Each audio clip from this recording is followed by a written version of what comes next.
Vamonos! Rapido! Habulin ang dalawang yon!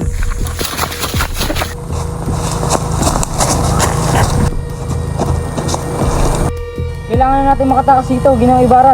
May isip akong paraan. Magpalit tayo ng damit. At bakit naman? Para malot sila. Para pag nakita nila ako, sasabihin nila na ako si Crisostomo Ibarra. Baka naman ikay mapahamak.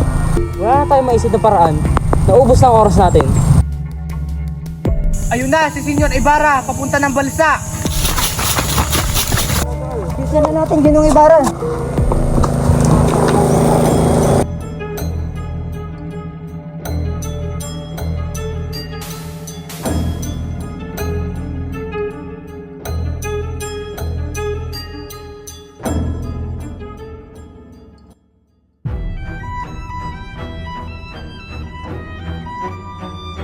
Vamonos! Rapido! Go!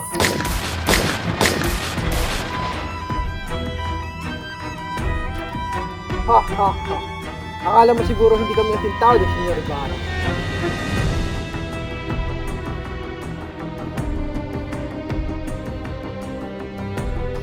Dios te salve María, llena eres de gracia, el Señor es contigo, bendita tú eres entre todas las mujeres y bendito es el fruto de tu vientre Jesús.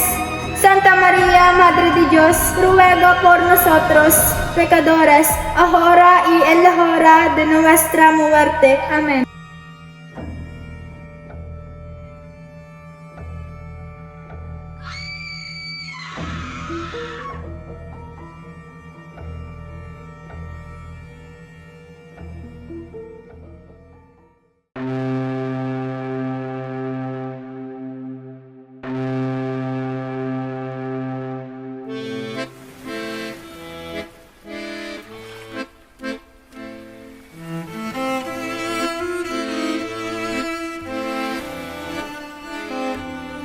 Buenos días a todos, estudes, Doña Victorina. Kapitan, kalahati lamang ang takbo ng makina. Bakit hindi natin bilisan? Kung ating bibilisan ay malalagos tayo sa mga palayan. Como se esperaba? Wala namang kasing magandang lawa rito sa Las Pilipinas. Esta es la hombre de los indios. Ang lunas ay napakadala. Hindi ko lang alam kung bakit wala ni isa nakaisip nito. Magbukas ang bagong ilog na gawa sa kanal at sarahan ang dating ilog Pasig. Ngunit, Ginoong Simon, saan ka kukuha ng sapat na pondo upang ipambayad sa mga manggagawa? Hindi na kailangan dun kustudyo pagkat ang mga bilanggo ang gagawa. Ngunit walang sapat na bilanggo. Kung gayoy, hayaan natin ang mga mamamayan ang magtrabaho, bata man o matanda. Ngunit mga kaguluhan lamang ang may dudulot niyan. Mga kaguluhan? Oh, Basilio, O Kapitan, kamusta nga pala ang binubuo niyong Akademya ng Wikang Kastila? Mabuti naman po, Kapitan. Nakanda na po ang mga guro at mga paaralang gagamitin. Mukhang hindi matutuloy iyan. Kasi di ba tutol si Padre Sibayla? Ngunit naregaluhan na namin yung dalawang kabayong kastanya ang general. At nangako siyang tutulungan niya kami. At saan naman kayo kukuha ng pondo? Mag-aambagan ng bawat isa sa amin. At ang mga kagamitan na inihingi namin sa mayamang si Makarai. Mabuti naman kung ganoon. Sana maging matagumpay ang inyong mga plano. Paano? Mauna na ako sa itaas at may kailangan pa akong gawin. Sige, Kapitan.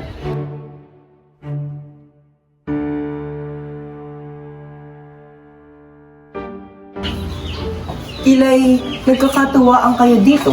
Pwede ba akong sumali? Ayos lang, Senyor Simon. Kagagalak pa namin. Bueno, baka gusto nyo kang saluhan ng serbesa roon. Tayo uminom. Maraming salamat, Ginoo. Ngunit, hindi kami umiinom ng alak. Hindi umiinom? Sabi nga ni Padre Camora, masama raw na puro tubig lang ang iniinom. Pabatid mo rin kay Padre Camora na kung tubig na lang iniinom niya kaysa sa alak, mas ikabubuti pa ng lahat. Alam namin na ang tawag sa aming mga Pilipino ay tubig. At sa mga Kastila naman ay apoy. Alam naman natin lahat na pumapatay sa apoy ay tubig. Ganoon ba? Kailan naman mangyayari ang kababalaghan ito? Ito hindi kababalaghan, Senyor. Ito'y batas ng kalikasan. Bueno, mauna na ako.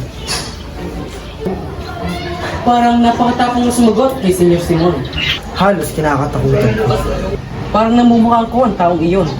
Siya ang kayumanging kardinal na matalik na kaibigan ng Kapitang General. Ganun ba?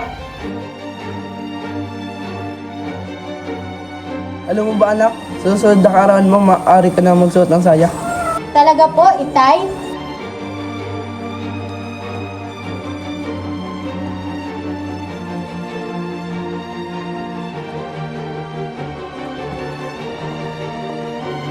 Telesporo, mabutit nandito ka. Hanggang hapon, Padre.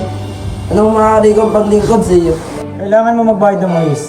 200 piso. Itay!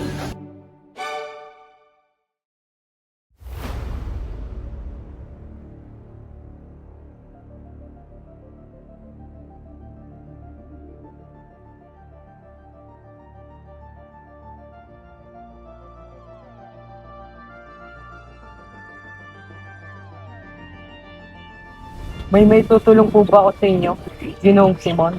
Ano ginagawa mo sa gubat na ito? Kung inyo pong magugunita, sa mismong pook din ito tayo nagtagpo. May 13 taon na ang nakakaraan. Kayo po ay naghandog sa akin ng ilang pakikiramay. Kung hindi po ako nagkakamali, kayo ay si Crisostomo Ibarra. Si Ginoong Ibarra na ang pagkakaalam ng lahat ay patay na. Nabatid mo ang nag-iisa kong lihim na maaari maging dahilan ng kasawian at sisira sa aking mga balak. Hindi mo ba naisip na dahil dito ay maaari kang masawi sa aking mga kamay? Ngunit, iba ang pagkakakilala ko sa inyo, Ginoong Simon. Isang malaking banta para sa akin ang pagkakatuklas mo ng aking dito.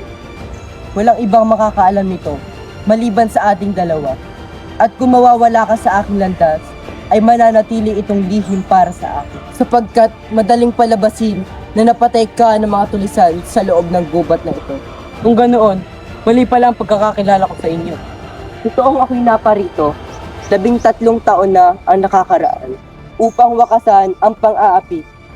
At naparito ko upang tapusin ang kanyang nasimulan. Hindi ko akalaing ang laso na naiwan ay lubusan ng kumalat sa ating lipunan. At ultimo mga kabataan ay wala nang ibang ginawa kundi sumunod at magpaalipin. Ngunit, Ginoong Simon, kung hindi dahil sa pag-aaral ng mga kabataan ng wikang Kastila, ay hindi tayo pakikinggan ng pamahalaan. Hahayaan kitang mabuhay, Basilio, kahit alam ko na nakasalalay dito ang katuparan ng aking mga plano. Hahayaan kitang mabuhay, ngunit makiisa ka sa akin, sabay natin isa katuparan ang aking mga plano. Maraming salamat, Ginoong Simon. Ngunit, ako man sa sarili ko'y may mga pangarap din. Gusto kong makapagtapos. Gusto kong maging isang ganap na doktor. Sabihin mo sa akin kung anong mapapala mo kung ikaw ay makapagtapos. Makikita mo bang masaya at nagdiriwang ang bayan? Magiging malaya ba ang mga tao? Ano? Hahayaan mo lamang ba na makitang iyong ina at kapatid na mabulok sa ilalim ng lupa na tinatapakan ng mga taong sila mismo ang pumatay? Ano ang nais niyong gawin ko? Kaya ko bang ipaglaban, gayong ako mismo ay wala? Ano ang gusto mong gawin ko? Hindi na maibabalik ang mga buhay ng aking ina at kapatid ng paghiganti. Hayaan na lang natin silang maging payapa kung saan man sila naroroon. Giisipan ko muna ang inyong mga alok, Ginoong Simon. Paano? Mauna na ako.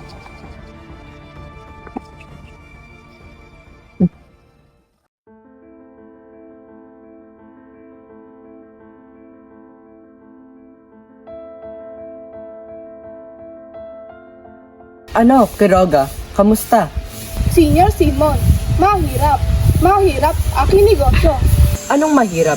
Iniligtas kita sa mga opisyal na maraming hinihingi sa iyong pera. Pinautang ko sila upang hindi ka naaabala. Pero Senior Simon, marami din ang may utang sa akin na hindi ko masingin.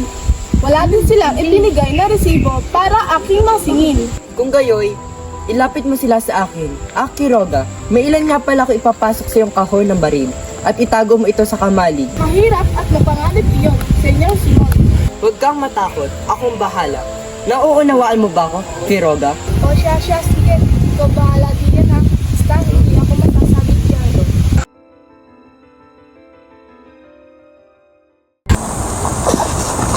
Si Dante, nahuli na naman ang asawa niya. Hold! sa akin ang lupang ito!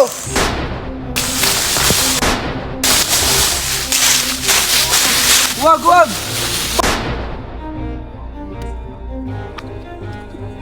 Talagang wala ng modo mga kabataan ngayon. Paumanhin, Ginoo, di ba't kayo ang dahilan kung bakit nabigo ang aming plano na maitatag ang Akademya ng Wikang Kastila? Ako nga, na dapat niyo akong pasalamatan. Anong pasalamatan? Balak niyo bang dagdagan ang 40 wika sa ating bansa? Lalo na tayong hindi magkakaintindihan niyan. Ngunit, Ginoo, sa paglaganap ng Wikang Kastila, mas lalo tayong mapapalapit sa ating pamahalaan at mas lalo tayong magkakaintindihan. Dahil sa ginawa mo, maundot ang pag-unlad ng Pilipinas sa 100 taon. Sa maling kamalian, anong balak niyong gawin? Patayin ang inyong katauhan? Ubayang inyong utak sa ibang pag-iisip? Lalo na kayong magiging pilay at pipi. Anong ibig niyong sabihin, Ginoo? Hindi kahit salamin ng kaluluwa. Kapag inalis yan, ay wala ng katarungan at ang bansa ay pwedeng mamatay. Ganyan ang inyong pag-iisip. Habang buhay kayong magagapo sa kapangyarihan ng Espanya na walang kalayaan. Yan ang inyong paniniwala. Ngunit sa pamamagitan lamang ng pagsasawalang buhay, hindi nyo kami mapipigilan. Bubuhayin namin ang aming balak. Nasa amin ang panig ng batas. Kami ang nasa makatuwid. Oh, Ginong Simon. Kamusta si Kapitan Tiago? May na ang kanyang pulso. Wala na rin ganang kumain. Tuluyan ang kumalat ang lasin sa kanyang katawan. Naparito ako para sa dalawang bagay. Ang kamatayan mo o ang kinabukasan mo? Sa panig ng umaapi o sa panig ng iyong bayan? Sa panig ng umaapi o sa panig ng umaapi? Yan ang hindi ko alam. Magpasya ka. Kailangan mo na magdesisyon. Sa loob lamang ng 1 oras ay magsisimula ng himagsikan. At bukas, wala nang universidad, wala nang mag-aaral at wala nang magpapahirap. Subalit, ang paghihimagsik ay pagpapatiwakal. Ang paghihimagsik lamang ang tanging pag-asa. Nasa karunungan ng pag-asa ng bayan. Subalit, ang karunungan lamang ang siyang walang kamatayan. Pananalig sa karunungan at salitang pag-ibig sa bayan ay magkakaroon ng kahulugan. Nawawalan ka na ng prinsipyo at pansariling katauhan. Nakikita ko hindi ka na isang Pilipino, kundi busabos ng Espanya. Yan ay walang katotohanan. Sige, alang-alang sa alaala ni Elias, pamunuan mo ang isang hukbo, lusubin mo ang Santa Clara, at kunin mo ang isang tao na ikaw lamang ang nakakakilala, bukod kay Kapitan Tiago, si Maria Clara. Huli na kayo, Don Simon, sapagkat si Maria Clara ay patay na. Patay? Paano nangyari ito? Hindi maaari. Namatay siya nung ika-6 ng hapon. Naparoon ako sa kumbento upang makibalita sa pagsasabi ng lahat. Pagbalik ko, may isang liham. Liham na galing kay Padre Salvi at ipinapaabot ito kay Kapitan Tiago. At ito rin ang dahilan kung bakit nagwala ang kapitan. Hindi pa patay si Maria Clara. Ililigtas ko siya. Ililigtas ko si Maria Clara. Ililigtas ko siya ngayon din. Ginoong Simon, huminahon kayo. Wala na tayong magagawa kundi tanggapin na lamang ang katotohanan. Namatay siya nang hindi man lamang alam na ako'y nagbalik. Namatay siya nang hindi man lamang alam na ako'y buhay pa.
Crisostro Ibarra.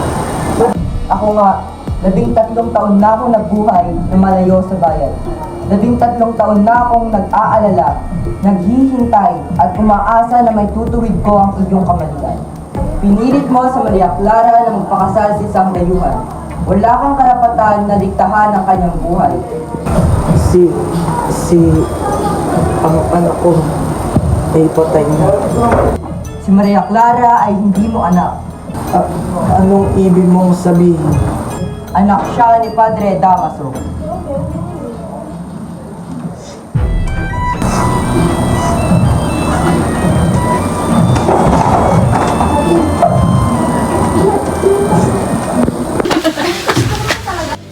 Ginoong Simon! Ginoong Simon!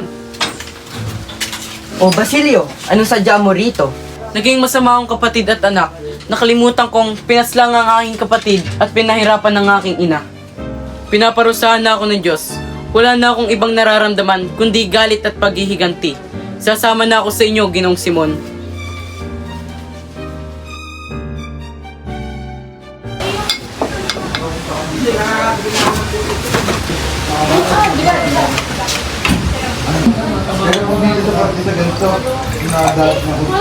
Sandali.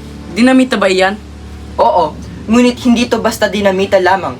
Naglalaman ito ng mga damdaming tinikis, mga kasawiang naiambak, at mga mapang-aapi. Ngayong gabi, mapaparusahan na ang mga makasalanan na matagal nang nagtatago sa katotohanan. Anong iyong ibig sabihin? Sa ikalawa ay ikakasal ang anak ni Don Pilaes. Magkakaroon ng pista kinagabihan. Ang lamparang ito magbibigay ng liwanag, ngunit pansamantala lamang. Sa oras na ayusin ng mitsa, boom, sasabog ang bomba. Makakarinig ng pagsabog ang Pilipinas. Anong gagawin ko, Ginoong Simon? Ikaw ang mamumuno sa iba. Dalhin mo sila sa bahay ni Quiroga dahil nandoon nakaimbak ang mga baril at pulbura. Ang pagsabog ay magiging hudyat upang sila'y magsama-sama at sumugod. Mga mistiso, Indio, Inchik at Kastila. Mag-ingat din po kayo, Ginoong Simon.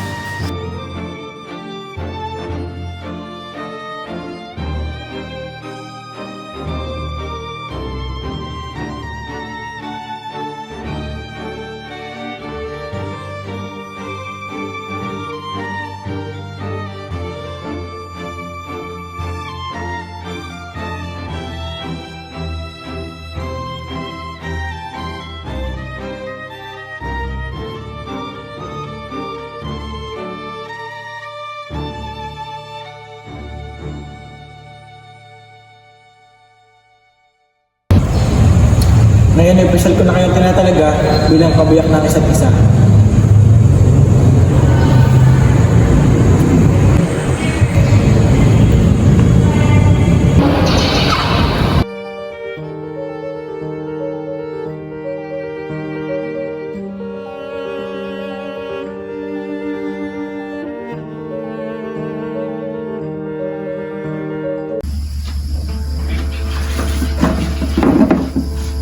Ginong Simon, mabuti na lamang at kayo nakarating. Halika't samahan mo kami sa hapagkainan. Maraming salamat sa iyong mainit na pagbati, Doña Victorina. Ngunit ako hindi na din magtatagal pa. Ano? Hindi ako makapapayag na ikaw ay umalis. Halika't samahan mo kami. Dala niyo ba ang regalo? Opo, dala niya. Kung gayo'y maganda na kayo. Huwag kang mag-alala, Basilio. Huwag kang mag-alala. Tiyak na maayos din ang lahat. Oh, Isagani, saan ka pupunta? Pupuntahan ko si Paulita. Kailangan ko siya makausap ngayon. Sandali, huwag ka nang tumuloy. Ngunit, bakit ito ng aming huli pag-uusap? Huwag ka nang pumunta roon. Makinig kang mabuti. May dinamitang sasabog doon. Anumang oras mula ngayon, kaya utang na loob. Huwag ka nang tumuloy pa. Ngunit, iba na siya bukas. Isagani!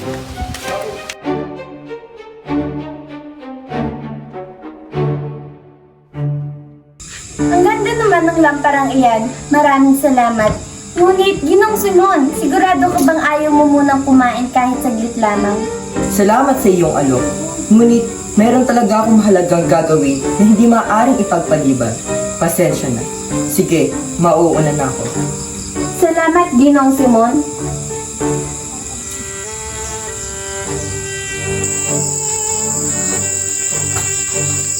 Ila, nagmamadali kayo, Ginoong Simon. Huwag ngayon, Kiroga. Nagmamadali ako. Ang ganda ng lamparang nanggaling. Ay sandali at namatay ang sindi. Huwag kang mag-alala. Madali lang itong ayusin. Ah, ano ito? Manilitan sa pares. Juan Justo mo Ibarra. Masamang biro iyan. Ano ba kayo? Huwag kayong mabahala dahil hindi lang siguro totoo iyan. Ngunit ito'y nanggaling sa taong matagal na patay. Tunay ng masamang biro iyan. Ngunit ito'y sulat ni Cristo mo Ibarra. Hindi kaya gusto niya tayong patayin? Huwag mo nang alalahanin iyan. Ituloy ang kasiyahan. Ah, Padre Irene, pakitaas na ni John ang lampara. Sige, saglit lamang.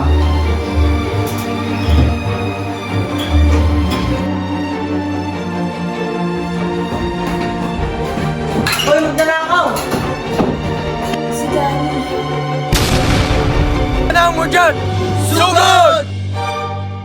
Ang lamparang iyon ay isang dinamita. Buhay si Cristo mo Ibarra. Marahil pinagmamasdanan niya tayo. Marahil ay gano'n na nga, ito'y bahagi ng kanyang plano.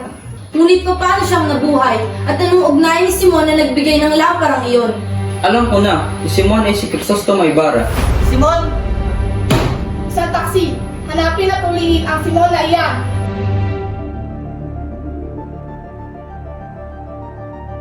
Holgo! Si Kapitan!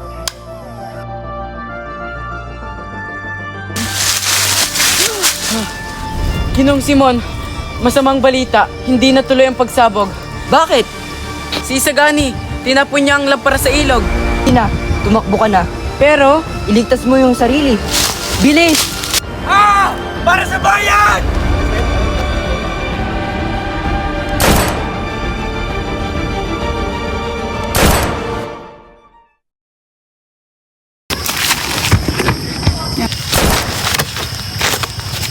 Ba't ako nabigo? Ba't ako pinaparisan ng ganito? Tapos na nga ako ng show.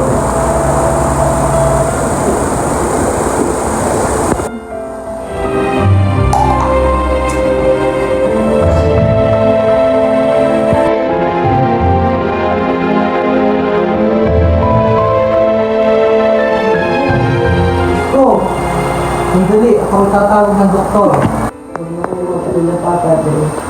Nangyari na ang nangyari. Umaga din. Nais ko sana sabihin sa inyo ang aking ibig. Handa akong makinig, Senyor Simon. Ito na lang ang Diyos, ito na ang Diyos sa akin.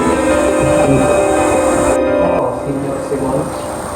At ang Diyos ang tumutulong sa atin kapag wala tayong makita. Inuupo ako. Ayoko mamatay ng madalang kasamaan. Nais kong mag-umpisa sa inyo. Handa ako makinig, Senyor Simon. Pinilaan ko ang lahat ng ito. Dahil galit na galit ako sa mundo noon. Bumalik ako upang maghiganti. Maghiganti sa mga tao na umuti sa akin. Diyos ko, patawarin ka ng Panginoon. Anak, palagi mong tatandaan na ang buhay ay hindi na puro kasaya. Minsan, kailangan rin natin makaranas ng sakit upang tayo matuto. Tandaan mo na walang maidudulot na maganda ang paghihiganti. Magdudulot lang iyon ng panibagong kasamaan. Ang hindi ko lang maintindihan, bakit ako ang pinaparusahan? Hindi ka niya pinaparusahan. Iyan isang pagsubok lamang na kailangan mo lang pasalan. Hindi ka niya binigyan ng isang pagsubok na hindi mo kayang lupasin.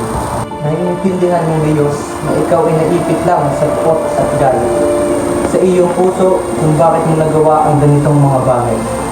Palagi mong tatandaan, palagi kang may matutunan sa bawat pagsubok na iyong kaharapin at ang pangyayari sa mga plano. Ginusto ng Diyos na hindi niya ito sa katuparan dahil alam niya kung ito. Maraming salamat tayo. Ngayon, umamatay na.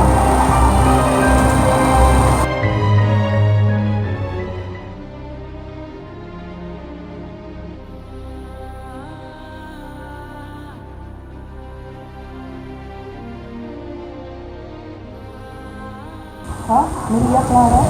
Halika na, tayo umuwi na. Paano kang narito? Ganun ka ba talaga kaingay matulog? Pasensya na. Pila'y galing ako sa napakahabang panaginip. Ano nga ulit yun? Wala na akong maalala.